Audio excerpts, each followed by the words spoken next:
Hey, greetings. So, got this fucking box in, and it's not an Electrolux. Spoiler alert. But I will show you what's inside it, because should be something very cool. In fact, they shipped it in this Electrolux box. It's kind of cool. A friend of mine who has this vacuum, but not the box, wants this box, even though it's kind of damaged. And I think the box is kind of cool. You know, it gives like the features and stuff with the Electrolux on it. What was kind of weird was this picture. Yeah, I don't know what they were thinking when they made this. It looked real bad when I posted it on Instagram. I didn't even notice it until then. All right, so let's see what's in here. All right.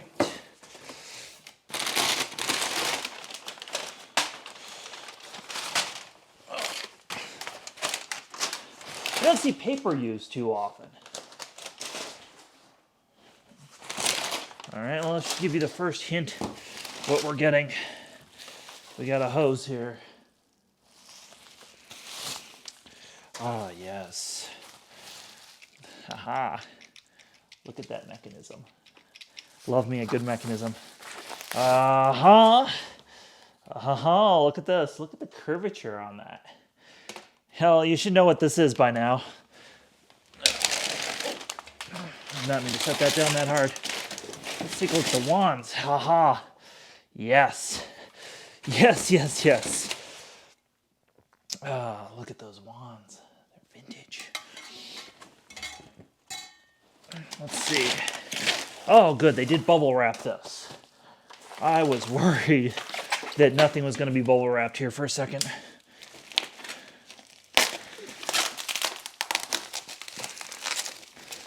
And this is one of those things. Let me just pull it out of the bubble wrap. Haha! It's one of those things that cost me way more to ship it than it did for the actual item. Haha, that should give you an idea. I didn't see those gouges, I just saw the scratches. Oh well. I have another one of these. This is one though that I wanted. Because it's not made in Germany. It is made in Switzerland. Yes, that's right. Miele used to have their power heads made in Switzerland. So by now you know there's going to be something very vintage in here. If I have a Swiss Miele power head, if you're familiar. All right. Again, I do not want to scratch this, so I'm being a little bit more cautious than I normally would.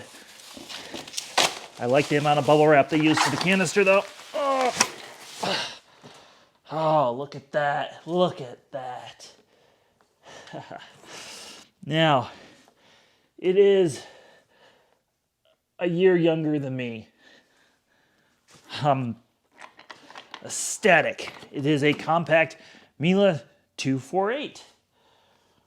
Now, the description of this was just used, and I suspect, let's put some of this away, and we'll go to the bench, and we'll go through it. Yes, I have a whole wrap of bubble wrap.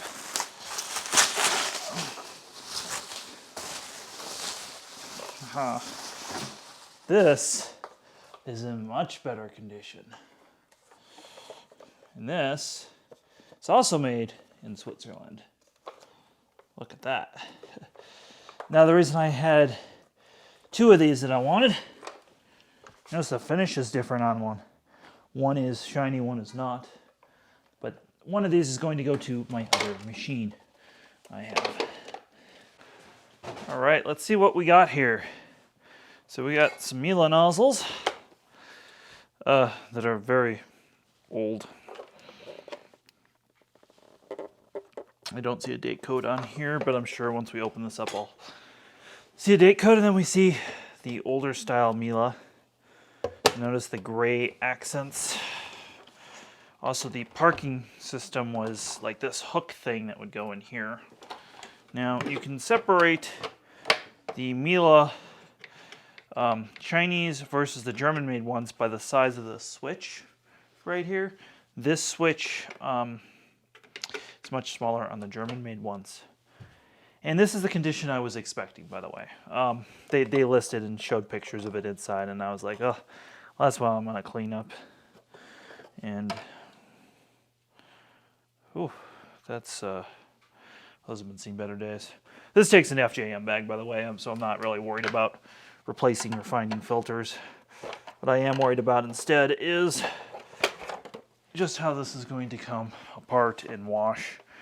So, again, I really don't care about the state of this necessarily, because I am going to restore it no matter what. It's worth restoring. That would be the wrong attachment for my drill, wouldn't it? That's not going to work. Let's try. Oops. As you can see, I got a little bit going on here. All right. So let's start by pulling some of this apart. And with these old red ones, I'm going to wash this by hand. I'm not going to be washing this in the dishwasher just because of the age of it. I am worried about damaging this particular machine. Well, maybe not like parts like this, but certain parts like the color red, as I was describing, does fade. This is a different, smaller mechanical guy. And then the O-ring is right there. So we'll set that aside for now. But the red color does tend to fade, so I'm not going to put that part in the dishwasher. Let's open this up. Actually, I think some of this is going in the dishwasher. I think I'm full of shit. I think we're going to make a box of things that are going to go in the dishwasher and not go in the dishwasher. Because I don't want to hand wash too much of this. And the dishwasher does tend to help revitalize certain parts. Well, there, you can see that. That guy's all corroded. Just check and make sure it's focused because I am the one-man camera crew. All right, so that gets hand washed just like that. All right. Oh, that's interesting. There is a black accent piece I've never seen before. I wonder if that was normal. It looks like it has cutouts. It looks like they covered the screws there with this at one time. That's interesting. Let's pull this off. Again, the gray stuff is okay to go in the dishwasher. It's not going to fade or anything. Now we see there are no electronics in this. You notice, unlike other Miele's, because this is a basic model. What is cool though is that they mold the symbols all the way through on these older machines. Pull the springs out. And this takes the same sort of switch that Viking had and that a couple Hoovers had. All that is fairly normal for the time.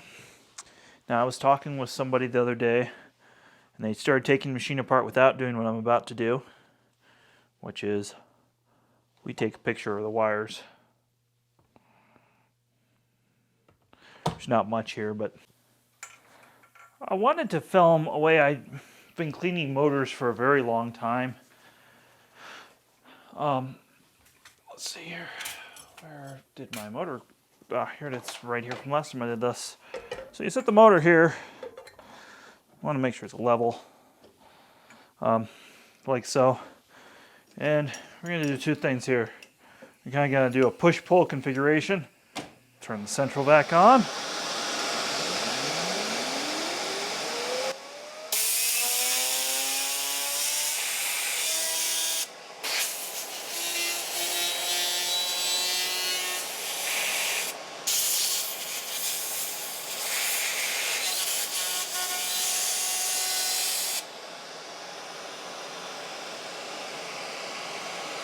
Now we're just gonna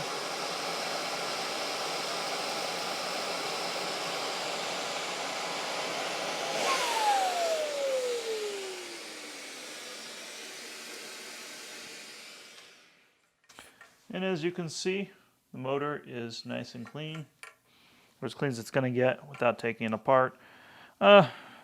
but it's not going to filch dust, and we lightly clean the armature off too. All right, here's some behind the scenes footage. We have a Miele power nozzle, all shiny, put together. I'll set that one there. But I have a second one. And what had happened is, before this machine became for sale with this power head, I saw this one by itself and I got so excited because these are so rare and hard to find. And actually, no. This is the one that I got separately. This came with the machine. The more beat up one came with the machine because this machine was used quite a bit, I can tell. It was somebody's daily driver for sure. Anyway, so I got to put this together, and I just wanted to kind of chat about some of this because it's just kind of cool. It's an 83. This machine's an 88, but the power head's an 83. So I thought that was kind of a cool little fact about it. I've also been polishing stuff. Let me show you this. This I've never done on camera. Another collector suggested doing this. And this is a car polisher with a little bit of vac polish. So mildly abrasive. Check this out. Check this shit out. Unfortunately, it gets everywhere and makes a huge mess. That's why there's so much crap on my thing. But let's wipe that off afterwards. Yeah, I don't know if you can see it, but it's pretty shiny now. Yeah, so I've kind of moved to using back polish instead of pledge. Again, because it just gets better results. And the price difference between them, I can get the pledge at Costco for cheaper, but really, you know, for the $3 or $4 we're saving them, they're not getting quite as shiny. All right, so another thing is I want to show the taper of this. This is really cool. So this mount is tapered, so if you can't put it on backwards. Very cool. I would be really curious to see if these were ever on any other vacuums. Like, since this was, I think this is a generic power head that was available in the 80s at some time in Europe. So I believe this would have been available with something else, and Miele slapped their name on it, trying to make something for the American market. Because it took Miele a long time to be really invested in the American market. Oh, okay, that's what that's supposed to go. Super weird how all this goes in. All that tucks in there. And what's crazy is a piece of what looks like cardboard. And it feels like cardboard, so it must be, you know, looks like a duck, quacks like a duck. It must be cardboard holding this together. So I wanted to just kind of show some of the little behind the scenes cool little things about that. Oh, all right. Okay. I'll put those in. And, oh, all of this, by the way, needs to be put together with a manual screwdriver.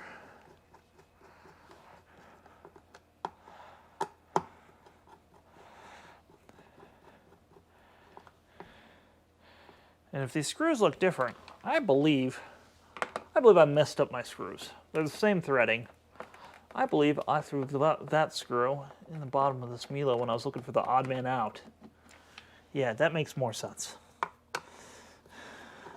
So you know the screw's bigger, the thread pitch is the same. Yeah, that makes sense. That would go right there. All right, so I've only used one of these power heads at a friend's house. I've never actually taken one apart. They're that uncommon. They're super well made. Oh, here's a, we'll just.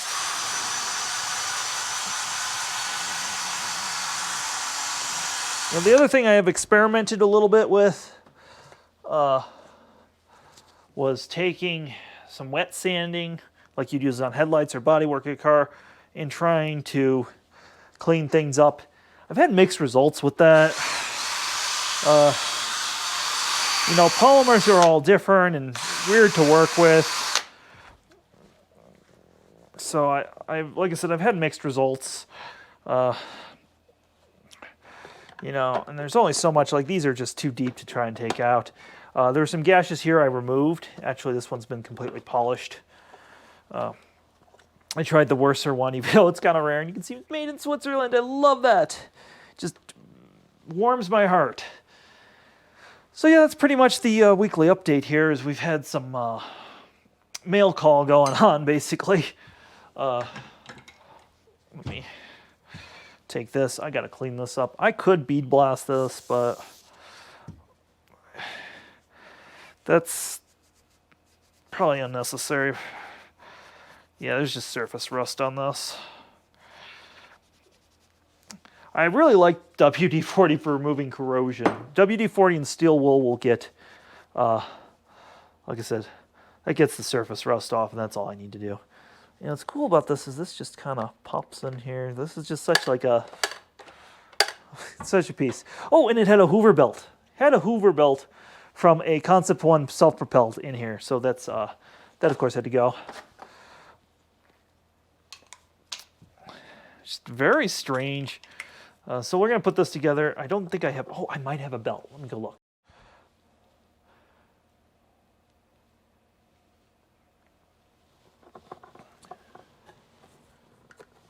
Oh, shit, I don't have a belt. That's just a bloody shame. I guess I could try and put the Hoover belt back in. It really doesn't look like it's going to last, but... we'll do it quick and dirty and give it a try. Why not? I just want to see if it works. Yeah. So I've got some ton of repair videos that have come your way. Not a whole lot of review videos, as you've seen, have come your way lately. Because I've had to repair everything I'm going to review or do that sort of video on lately. Yeah, that's cups. Yeah, that's so loose. Nope. Yeah, that's trash. All right, well, we'll put a belt on this bad boy later. It takes a filter queen belt, is usually what you put in here, by the way. That just fits on here. It's just all so neat and cool. That's how all this goes on.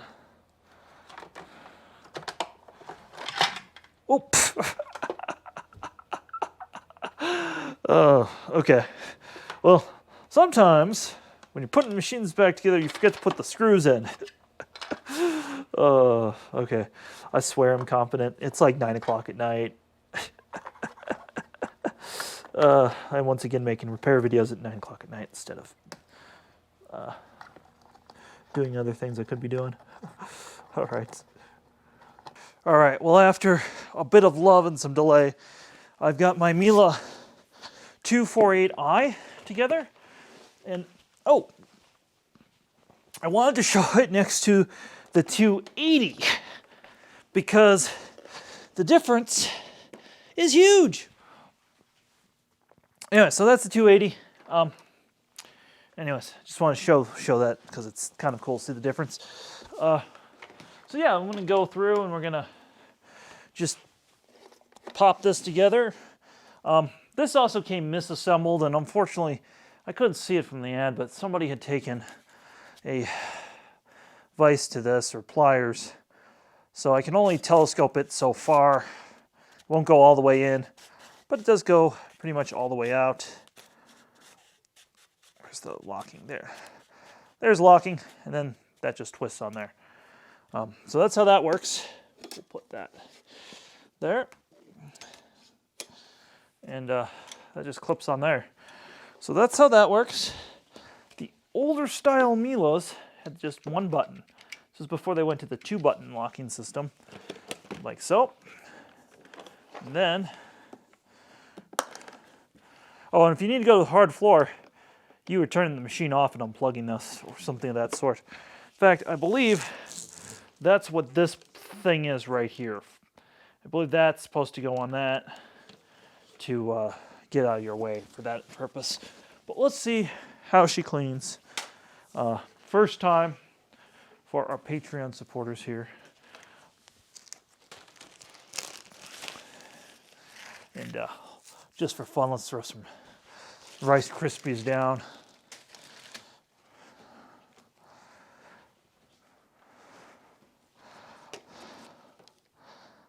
Uh-huh. All right. And yeah, it's weird there's no no switches, no nothing up there. Let's give her a try. No swivel neck either. But hell, man, that is really light and maneuverable.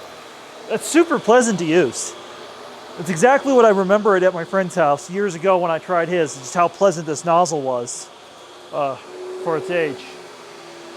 There's our Miele. And what's cool about this is it still moves side to side, and this is the first like really compact machine with 3 wheels on it.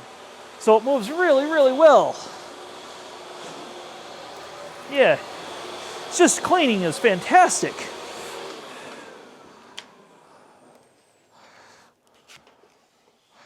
Just want to see how much sucky it has. Let's do that. We got the gauge. I have everything kind of set up here right now. So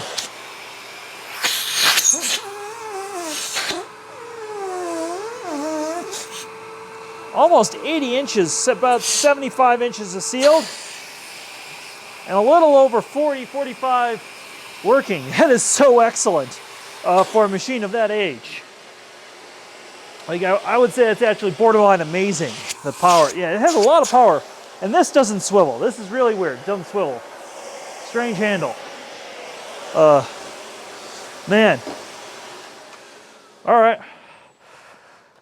Well, I am super happy with that machine and how that turned out. It's just really, really cool. I'm going to go back to my house now. So thanks for watching the weekly vlog. Thanks for supporting the channel. Makes all the difference to me and hopefully to you guys as a viewer to keep this stuff going. Okay, sadly, I am not going to be fixing this Electrolux 2100 anytime soon. It needs a whole, well, inside right there, and I don't have one of those. They are available, so we'll get it. And then this machine next to it, I'm waiting on parts for. That will come soon. All right, well, I really need to stop buying vacuums here. This Bosch was brand new in the box. Now I need to go wash my hands. It's in our coronavirus shelf of quarantine right now. But we'll unbox that for you in a bit. I know this was kind of a long vlog, so thanks for watching, and I hope to bring you some more videos and updates soon.